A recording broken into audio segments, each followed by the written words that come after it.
dessert na dapat eh. Kaso lang masarap yung kanyang bacon. So kumuha ng bacon ulit.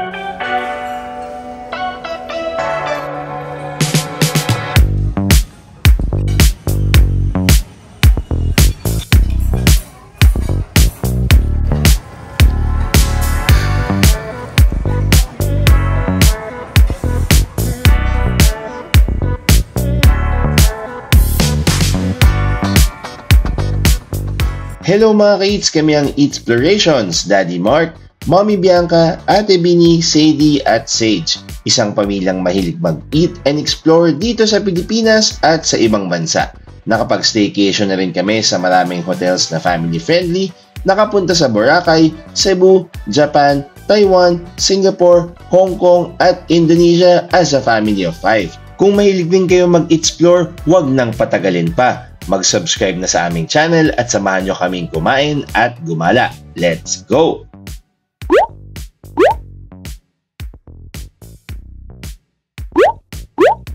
Hello mga kids, magandang umaga, magandang araw sa inyong lahat.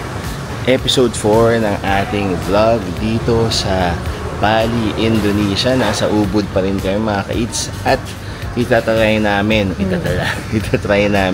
yung breakfast buffet dito sa hotel namin na Ubud Wana Resort.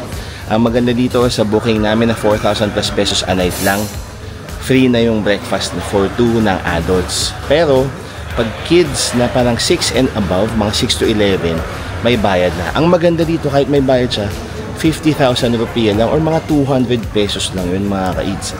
Yung kambal libre pa. Kaya excited na kaming matry kung anong meron dito sa breakfast buffet nila. Kasi napakaganda pa ng view.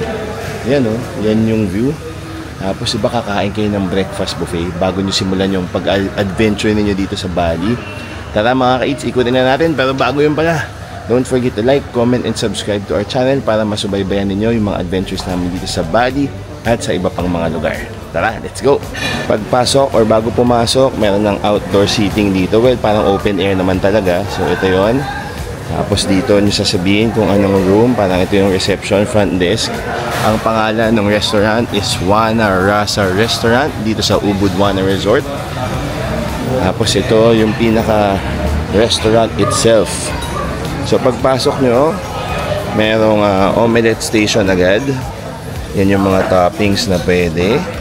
Tapos syempre chili sauce and ketchup or sauce tomat. Merong assorted pastries, chocolate muffin, croissant, jam, syrup, butter, Danish cinnamon, croissant plain.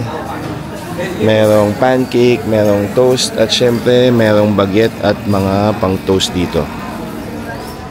Tapos dito yung kanilang pinaka buffet area. Very decent naman. Meron silang salad bar dito. Yan. Tapos meron pa dito mga dressings din syempre. Syempre may fruits, watermelon, papaya, strawberry yogurt at banana. Dito naman may mango juice, merong fresh juice, merong water at syempre merong dapat cereals, muesli at gatas na kailangan ng i-refill. Tapos nandito yung pinaka-breakfast spread niya. So dito merong vegetable soup. Dito tayo magsimula muna. Meron silang pork bacon. Yung syempre. Tapos meron silang chicken sausage. Meron silang chicken nuggets. Meron silang veggies. At nandito naman yung kanilang stir-fried glass noodles. Pwede na, di ba? Hindi ko alam kung magkano walk-in ito, pero pwede na yung breakfast dito sa Ubud Wana Resort sa Ubud, Bali. Bago ko kumuha, hello muna kay Sage. Hello, baby. Hello kay Ate Bini. Hello kay Didi Bear, the Bianca Jr. And hello kay Bianca Senior. Hi, good morning. How's your breakfast so far? So far, excited na kainin yung noodles. Yeah, I have noodles. Sarap your noodles? And all of us do. Yes. Yeah. Did you try the nuggets? How's the nuggets? Good. Good. Naubusan. Wow, I see you have watermelon also and gulay. Great work. How about Ade? Did you try the bacon? Yes. Not yet. Not yet. We try it tayo. Oh, enjoy! I will get food lang.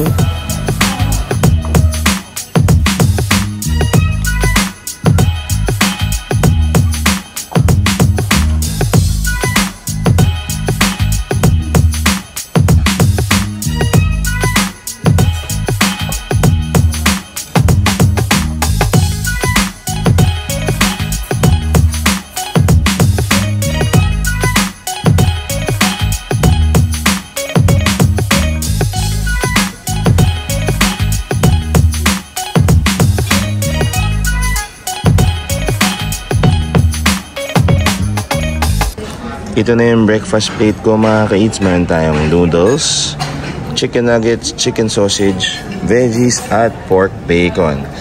Dito yan sa Ubud Wana Resort. Excited na ako kainin kahit wala itong kanin dahil mukha naman siyang masarap. Let's eat! Kain na tayo mga ka-eats. Sabi ni Sage, I love eating nuggets. Kaya nuggets ang uunahin ko. Familiar itong itsura na ito kasi yung nuggets sila, ganito talaga yung breading mga ka-eats. Tapos ito yung kinakain ko dati nung nag-work pa ako sa Indonesia. There you go. Yung loob, That's my thing. para siyang ano, wait first, Okay. yung loob niya parang mas mushy than yung mga nuggets na kilala natin sa Pilipinas. Pero yung lasa naman niya almost the same. Eat ka na.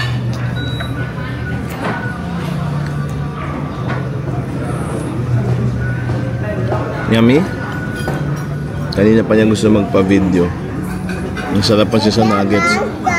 2 pieces na yan, oh. Enjoy! Si Didi naman daw mga ka-eats. Enjoy, Didi. You like the nuggets here?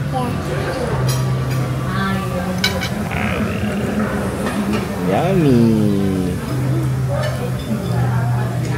Next na itatry ko is yung kanilang chicken sausage. Ooh. May snap. Sarap, ah. Parang more on may spice siya na timpla. Parang yung mga ano, chicken sausage sa hotel. Pero parang mas malambot lang yung texture niya. May gusto ko yung snap. Ito yung pansit. Parang bihon nila. Sarap yung bihon.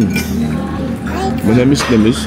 Tapos parang may wok pa.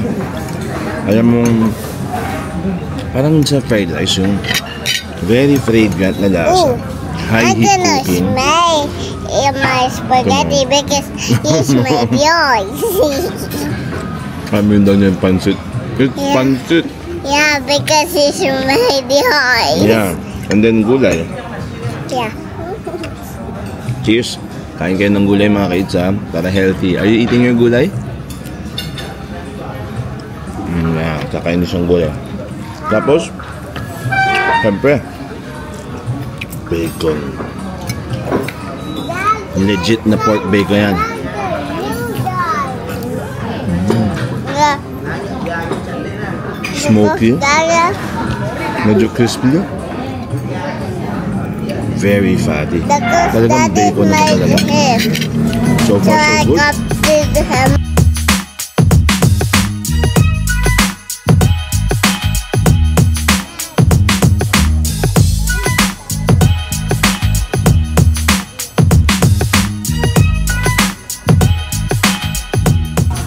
Next plate mga ka-eats, dessert na dapat. Kaso lang masarap yung kanyang bacon. So kumuha ng bacon ulit, chocolate muffin, croissant, at kanilang pancake with maple syrup. Dahil hindi ako masyadong nasarapan sa bacon, more bacon.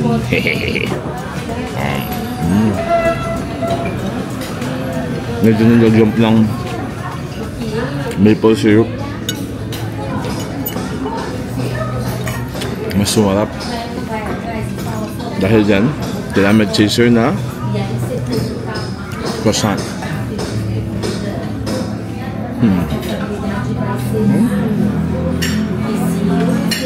Ang flat na niya. Pero,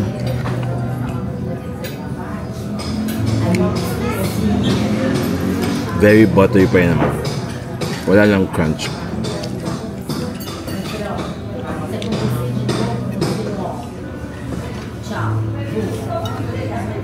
Kung pupunta kayo ng Ubud, marami siyempre okay na hotel. Pero, sabi ng driver namin, okay na daw itong pwesto namin kasi hindi masyadong matao. Tapos hindi rin matraffic. At maganda doon, kahit naman hindi siya ganun ka-traffic at hindi matao, marami na rin kayo makakainan sa labas. And goods na yun kasi kesa nandun kayo sa sobrang central, tapos sobrang traffic naman, maraming tao masyado, magulo, hindi kayo masyado makaka-relax. Ito yung kanilang pancake with syrup.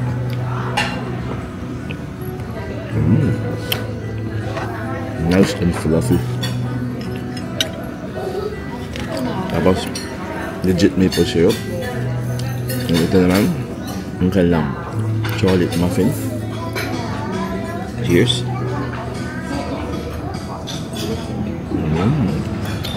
Lambot pa.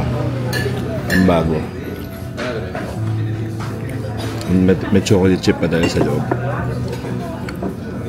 So far naman, natuwa kami sa breakfast dito. Masarap yung kanilang pansit, yung kanilang bacon. May bacon ulit. Yung nuggets for the kids. And yung kanilang mga pastries, masarap din. Maganda dito, maganda silang fruit juice. Tapos ang mura pa kasi yun nga, for the kids 50,000 rupiah pwede na. Pilipinas yung mga breakfast buffet madalas mga kids prices mga nasa 800, kakaiba 1,000 pa, pero ito pwede na kahit hindi naman sa 5-star lahat ng kailangan nyo nandito na except kanin, wala lang siyang kanin. So kung naghahanap kayo ng hotel dito sa Ubud, subukan nyo lang, check nyo lang yung Ubud One Resort. Tapos baka magustuhan ninyo, maganda yung location, maganda yung facilities, may kompleto naman yung amenities, tatlo yung pool, masarap yung pancake, hindi maganda, tapos yung breakfast niya okay, as in happy na kayo, aalis kayo ng resort, mag-explore kayo, mabubusog na kayo, masarap siya. At sabi nga ni Bini, legit siya mga ka-eats. Kaya kung naghanap kayo ng resort, i-check ninyo dito sa Ubud, ang Ubud One Resort. Don't forget to like, comment, and subscribe to our channel para masubaybayan ninyo yung iba pa naming hotels dito sa Bali at yung iba pa naming adventures dito sa Bali. Dito na nagtatapos yung video namin about the breakfast buffet dito sa Ubud One Resort. Until next time mga ka-eats. Bye!